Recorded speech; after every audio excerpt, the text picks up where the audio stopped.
बिस्मिल्लाहिर्रहमानिर्रहीम। अस्सलाम वालेकुम नाज़रीन, आप यूट्यूब चैनल देख रहे हैं, मैं इमरान खान हूँ। नाज़रीन, डीजी आईएसपीआर ने एक प्रेस कॉन्फ्रेंस की है और अब ऐसा लगता है कि ये एक नहीं बल्कि आने वाले दिनों में बहुत सारे लोगों की बहुत सारी बातें इसी एक प्रेस कॉन्फ्रेंस के गिर्द घूमेंगी।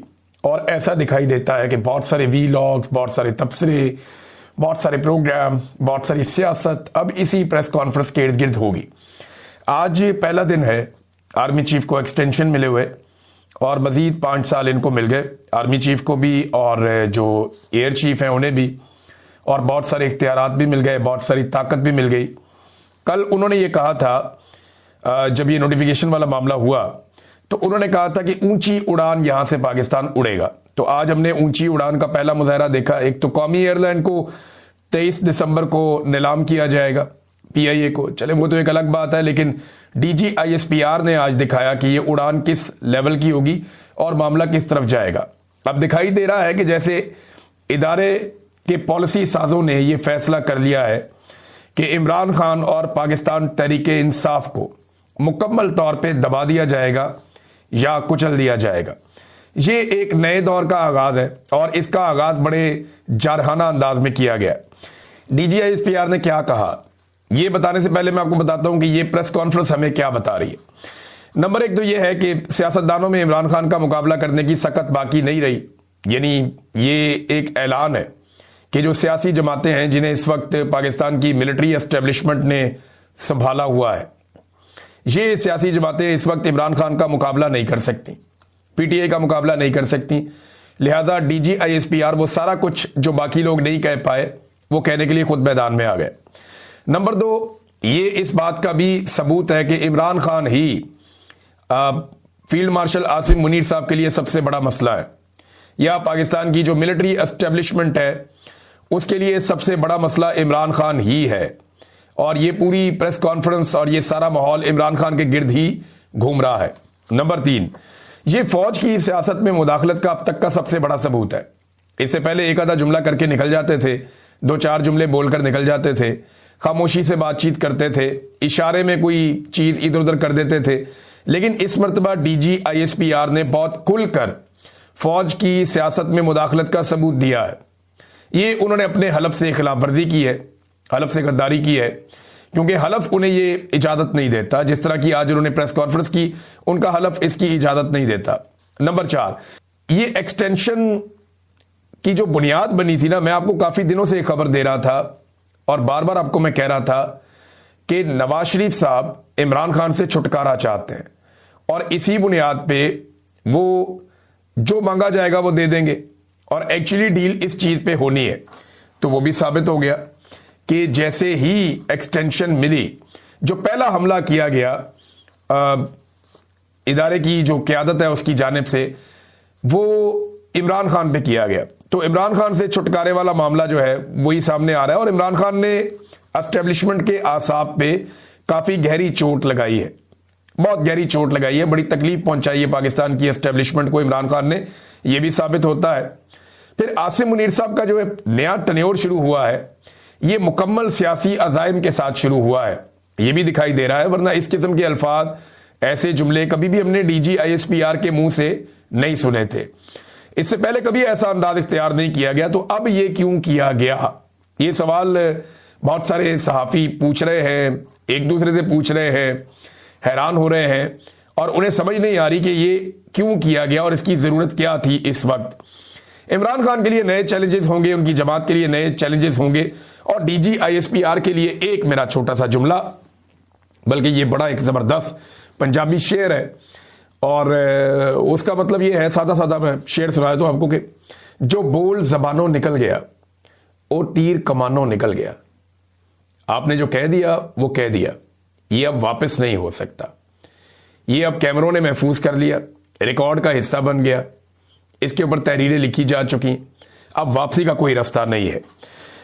2-3 सहाफियों ने बड़े अच्छे सवालात किए। एक तो मंसूर अली खान साहब का बड़ा शानदार सवाल था। उन्होंने पूछा, जनाब सारे ही गद्दार है, सारे के सारे जो है वो सिक्योरिटी थ्रेट है।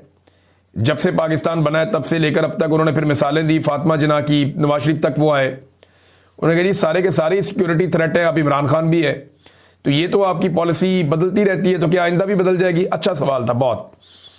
मंसूर अली खान साहब का। अफसा कोमल साहिबा ने बड़ा अच्छा सवाल किया और ये भी इससे मिलता जुलता उनका एक क्वेश्चन था कि जनाब ये तो बहुत पुराना एक बयानिया जो हर दफा बनाया जाता है। तो इसके जवाब में अजमल जामी साहब का सवाल भी अच्छा था।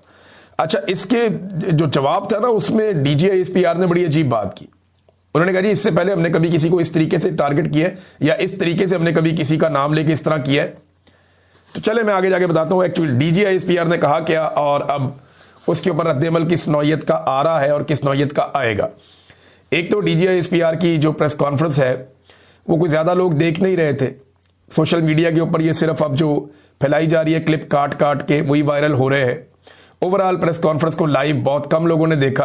हालांकि इतनी इंपॉर्टेंट इतनी बड़ी प्रेस कॉन्फ्रेंस को 1 डेढ़ लाख आदमी तो देख रहा होना चाहिए ना। इमरान खान साहब जब बोलते थे तो ऐसे ही लाखों लोग देखते थे, लेकिन यहां पे बहुत थोड़े चंद हजार मिला ले सारे के सारे मिला के तो बहुत थोड़े लोग थे। अच्छा, DGISPR ने एक तो सुहेल आफरीदी के बारे में कहा कि कुत्ता भौंक रहा होता है तो उसके बारे में ज्यादा परेशान होने की जरूरत नहीं होती। ये बहुत ही लो लेवल है और यूनिफॉर्म पहन के उन्हें ये बात नहीं करनी चाहिए थी, और अगर ऐसी बातें करनी थी तो यूनिफॉर्म के बगैर आना चाहिए था।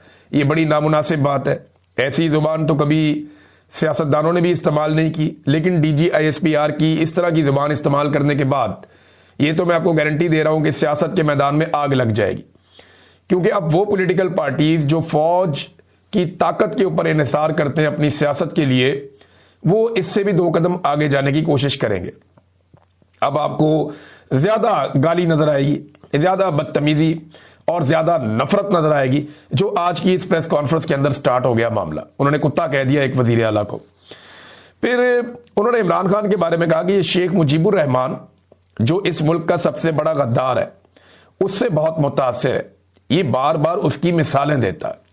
ये इमरान खान के बारे में DGISPR ने कहा। तो इसमें जनाब इमरान खान साहब शेख मुजीब की नहीं याया खान की बात करते हैं। देखें, याया खान के कारनामों से उसकी रंगीनियों से किताबें भरी पड़ी हैं। DGISPR साहब अगर उन किताबों को पढ़ें तो उन्हें पता चले कि याया खान ने हमूद रहमान कमीशन की रिपोर्ट निकाल कर पढ़ लें, वो तो हुकूमत पाकिस्तान की है जिसे बड़ा लंबा अरसा पब्लिक नहीं होने दिया गया। तो वो रिपोर्ट भी ये बताती है कि शेख मुजीब से बड़ा दुश्मन पाकिस्तान का याया खान था, जिसकी रंगीनियों की वजह से और जिसकी हरकतों की वजह से और घटिया सियासी हिकमत अमली की वजह से जो जुल्फिकार अली भुट्टो के साथ मिलकर उसने गेम डाली, इन वजूहात की बिना पर पाकिस्तान 2 लख्त हुआ। शेख मुजीब भी उसका एक मुजरिम है, याया खान भी उसका एक मुजरिम है और भुट्टो भी इसका एक मुजरिम है। और शेख मुजीब से बड़ा मुजरिम याया खान है, ये आप उठाकर देख ले। पाकिस्तान 2 टुकड़े हुआ, अब उसके हकायक के ऊपर बात ना की जाए। जब बात की जाएगी तो सबसे बड़ा मुजरिम याया खान निकलता है, जिसने जानबूझकर अपने फायदे और अपने मफाद के लिए पाकिस्तान को 2 टुकड़े होने दिया, और उसकी हरकतों की वजह से उसकी रंगीनियों की वजह से ये सब कुछ हुआ और इसके ऊपर किताबें भरी पड़ी हैं। अब इमरान खान साहब जब हमूद रहमान कमीशन की रिपोर्ट की बात करते हैं, याया खान की बात करते हैं, मुजीबुर रहमान की बात करते हैं, तो इसको ऐसे लिबादा देकर ये कहना कि जी वो सिर्फ शेख मुजीब से मुतासिर है, ऐसी बात नहीं है। इमरान खान ने कभी पाकिस्तान टूटने की बात नहीं की, पाकिस्तान को तोड़ने की बात नहीं की। उसने हमेशा ये सवाल उठाया कि पाकिस्तान को क्यों तोड़ा गया और कौन इसके लिए जिम्मेदार है। फिर DGISPR ने कहा कि इस शख्स का बयानिया दिल्ली से आ रहा है। ये एक और इल्जाम है। पहले ये कहा गया कि इमरान खान का जो ट्विटर अकाउंट है वो इंडिया से चलता है, फिर ये बहुत सारे और लोगों पे इल्जाम लगाए गए। तो पाकिस्तान में ना बड़ा आसान होता है कि जब भी कभी कोई आपके मफाद के खिलाफ जाए तो पाकिस्तान की मिलिट्री एस्टेब्लिशमेंट फौरी तौर पे उसे इंडिया के साथ जोड़ देते हैं। पहले इसराइल के साथ जोड़ देते थे, आजकल इसराइल के साथ अच्छी यारी है पाकिस्तान की एस्टेब्लिशमेंट की, तो अब इंडिया के साथ जोड़ देते हैं और वो ये कहते हैं जी इंडिया के साथ ये शामिल है। बल्कि मैं हैरान हुआ, उन्होंने एक और बात की। उन्होंने कहा जी कि भारत के साथ जंग में अगर ये शख्स होता तो ये कशकोल लेकर मुज़ाकरात के लिए चल पड़ता। ये बड़ी अजीब बात है क्योंकि ये हकायक सारी दुनिया को पता है और PMLN के लोग ये बता चुके हैं। इसमें जो इस वक्त स्पीकर है अयाज सादिक साहब, उन्होंने बताया था कि जनरल बाजवा की टांगें कांप रही थी और माथे पे पसीना था और बहुत परेशान थे। और ये हकायक कई मरतबा रिपोर्ट हो चुके हैं कि जनरल बाजवा इंडिया को जवाब उस तरीके से नहीं देना चाहते थे। ये इमरान खान साहब ने और एयरफोर्स ने इस बात का फैसला किया और बाकायदा प्राइम मिनिस्टर ने इसके ऊपर